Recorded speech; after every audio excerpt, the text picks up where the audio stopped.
इस्लाम ही गलत है। हुआ हमारे यहाँ जो हुआ है, अपने देश में जो हुआ है, उसकी कहानियां यदि जानोगे तो बहुत पीड़ा तुम्हें होगी। हमारी माताओं ने, बहनों ने हजारों हजारों की संख्या में उनके भय से अपनी आबरू बचाने के लिए जौहर किया, आग में कूदी। इस्लाम को स्वीकारो या फिर तैयार हो जाओ अपना सर कलम करवाने के लिए। हमास के आतंकियों ने, जिहादियों ने इजराइल पर हमला किया है, तो आप जानते ही भली भांति, और वहाँ की महिलाओं के साथ बलात्कार किया गया, बच्चों को जला दिया। इस पे आप क्या कहें?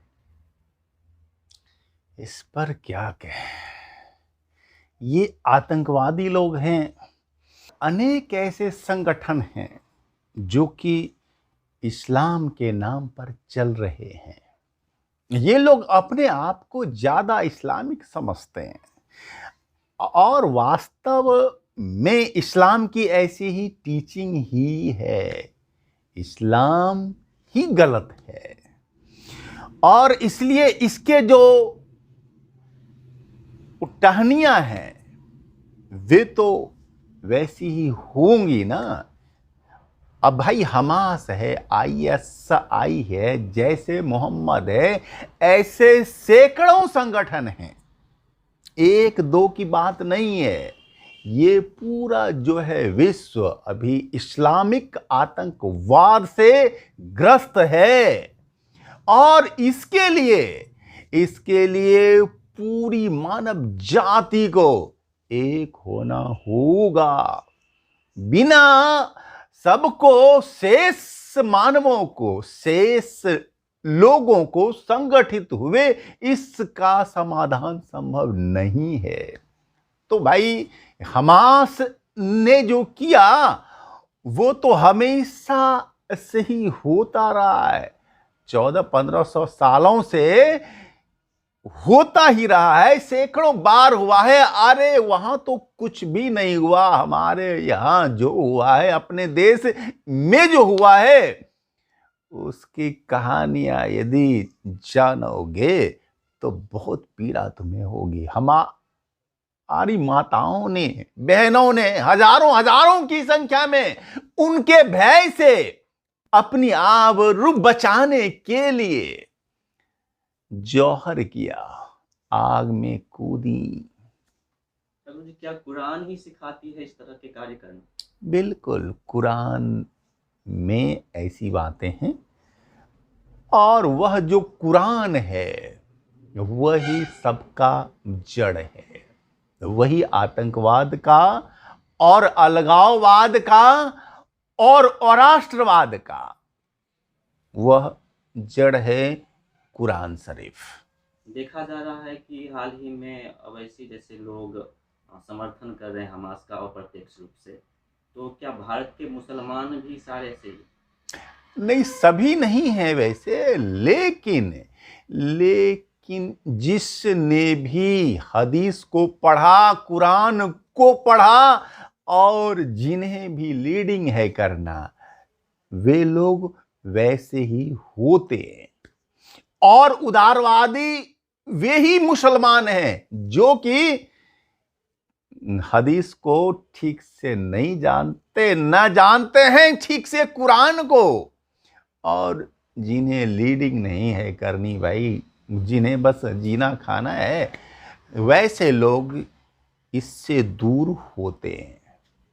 अभी हाल ही में इजराइल ने यूनाइटेड नेशन से पूछा है कि इजिप्ट, सीरिया, अल्जीरिया, इराक में जितने भी यहूदी थे वो कहाँ चले गए या फिर मार दिए गए। वैसे ही आपसे पूछा जाए कि भारत में जैसे बांग्लादेश में जो हिंदू थे, पाकिस्तान में थे, वे सब कहाँ गए, तो क्या कहेंगे आप? ये तो अच्छा प्रश्न है कि तो जब हमारा देश आज़ाद हुआ, यानी कि जो है बंटवारे के समय में, अब पाकिस्तान में 23% हिंदू थे, 23% और अभी 1.5% बांग्लादेश में में 33% हिंदू थे, अभी 7% बचे।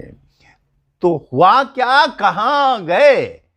तो भाई इस्लामिक जिहादियों का तो जो है दो ही ऑप्शन है कि इस्लाम को स्वीकार करो या फिर सर तन से जुदा। तीसरा ऑप्शन तो वे विरले लोगों को ही देते हैं कि भाग जाओ। भाग जाओ वाला ऑप्शन तो केवल भारतीयों के लिए होता है, बाहर के देशों में ये ऑप्शन नहीं है। वहां तो है कि बस इस्लाम को स्वीकारो या फिर तैयार हो जाओ अपना सर कलम करवाने के लिए। गुरुजी, ऐसा भी देखा जाता है कि बिहार, झारखंड से अन्य राज्य से बच्चों को उठाया जाता है, फिर केरल ले जाया जाता है, यतीम खानों में डाल दिया जाता है, उसको मुसलमान बनाया जाता है। तो कुछ वर्ष पहले अभी 60,000 के आसपास ये आंकड़ा आई थी, तो इस पे आप क्या कहें, क्या ये अभी भी चल रहा है? हाँ, अभी भी चल रहा है, और जब तक ये कुरान हदीस है तब तक चलता ही रहेगा, भले ही संख्या में ज्यादा हो या कमी हो जाए कभी सरकार की सख्ती के कारण से, लेकिन उनकी जो सोच है वो सोच जब तक रहेगी वैसी, ये बंद नहीं होगा। और ये तो चल रहा है, आरंभिक काल से ही चल रहा है भाई। मुसलमानों के अनुसार भारत एक दारुल हरब क्षेत्र है, देश है, तो यहाँ मुसलमानों का कर्तव्य बनता है कि जो भी काफिर है उसको मार दिया जाए या फिर कन्वर्ट कर दिया जाए। तो भारत के सभी मुसलमान जिहादी नहीं हुए क्या? देखो, अगर समझा जाए तो सभी जिहादी नहीं होते, लेकिन अगर जिहादियों के खिलाफ जानबूझकर नहीं बोलते हैं, यानी मौन समर्थन अगर है जिहादियों के लिए, तो वह भी एक तरह का जिहाद ही है। लेकिन हम उन्हें दो भागों में बांटे, सक्रिय जिहादी और निष्क्रिय जिहादी, ठीक है? तो हमें आसानी होगी, है ना, और हमें जो है लड़ने में, संघर्ष में आसानी होगी। इसलिए हम केवल अभी सक्रिय जिहादियों पर ही अपना फोकस करें। एक बार की बात है गुरुजी कि छोटे अवैसी ने बोला था कि 15 मिनट के लिए पुलिस को हटा दो, फिर हम बताते हैं। तो हाल ही में ऐसे बहुत सारे बयान आए हैं, यूपी से, बिहार से भी। तो वो तो चाहते हैं कि गजवाए हिंद हो, लेकिन देखा जाता है धर्म गुरुओं की कहीं आवाज़ इस तरह से नहीं उठती है कि इसको दबाया जाए, इस पर बोला जाए, ना ही कुछ हो पाता है इन लोगों का। तो इस पे आपका विचार क्या है? हाँ, ऐसी आवाज़ें आज भी उठती हैं, उठ रही हैं, और गजवाए हिंद का तो सपना उनका सैकड़ों सालों से है, और वो तो सपना तब तक रहेगा जब तक इस्लाम जीवित है, इस्लाम का अस्तित्व है संसार में, ठीक है? वो तो रहेगा। अब रही बात सरकार की, समाज की, तो हम लोग जागरूक नहीं है। अरे गलती हमारी है, हम सब की है, हिंदुओं की है और सरकार की भी है। इसमें सरकार ने ना हिंदुओं को निद्रल दवाइयां दी हैं।